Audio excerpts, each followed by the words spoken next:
مساء الخير. النهاردة هكلمكم عن الدولار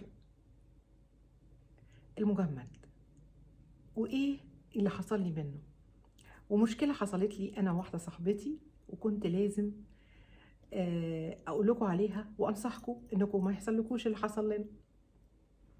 في دولار دلوقتي نزل في السوق السوداء رخيص جدا، يعني سعره بقى من 25 ل 30 تقريبا زي سعر البنك وأرخص من سعر البنك، وده اللي يعني ده اللي مدهش، بس ده اللي بيقع زي اللي حضراتنا فيه، اللي وقعت فيه انا وصديقه ليا. عادي، هي مسافره تركيا و قالت لي انا عايزه دولار. قعدنا ندور، طبعا البنوك ما فيش، نزلنا في سوق السوداء للاسف الشديد. ناس كتير قالوا لا ما عندناش اليومين دول، ما فيش سيوله اللي نعرفهم. رحنا ناس ما نعرفهمش، وهي كانت كارثه.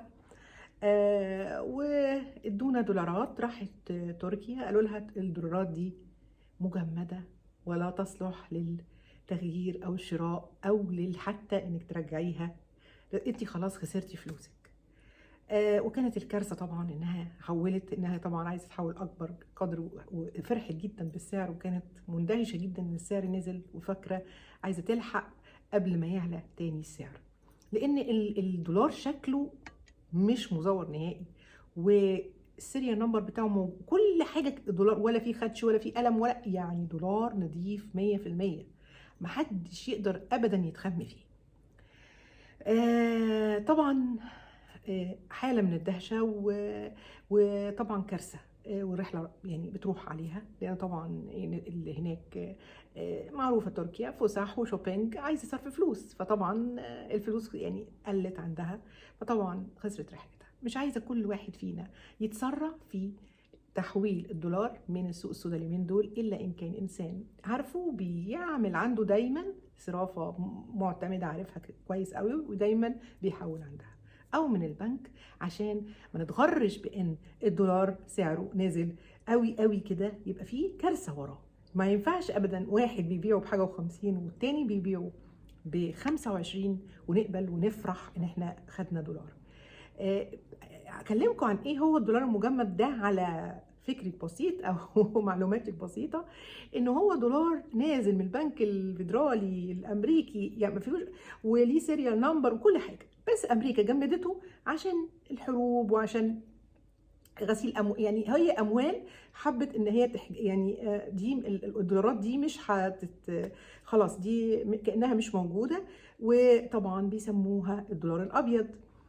طبعا ده كل معلوماتي عنها. فاحنا الفيديو ده طبعا انا مش هشغلكم اكتر من كده، بس انا حبيت اديكم اكتر معلومات، ان انتوا ارجوكم ما تروحوش سوق سودا ناس ما تعرفوهاش، حتى لو مسافرين بكره يبقى احسن احول في ان شاء الله من المطار، احول من هنا، احولهم ليره، المهم، او احولهم يعني البلد اللي انتوا رايحينها. يعني انا قلت ليره على اساس ان تركيا، لكن انا بقول لكم اهم حاجه الثقه في الناس اللي انتوا رايحين لها تحولوا عندها الدولار. السوق السوداء دلوقتي بقت خطر، بقى في لعب وفي نصب، ومعرفش ازاي نزلت الدولارات دي المجمده عندنا وبتتباع دلوقتي. يا جماعه سوق موازي للسوق السوداء، ارجوكوا، سوق نصب، سوق فيه احتيال كبير جدا جدا عليكم. فانا قلت انصحكم وانزل النهارده كده اديكم الفيديو ده نصيحه، ويا رب تشيروه والناس تعرفه، وتقولوا لاصحابكم وتقولوا لكل الناس ما تحولوش بفلوس قليله وتفرحوا بالدولار الا ان كان انسان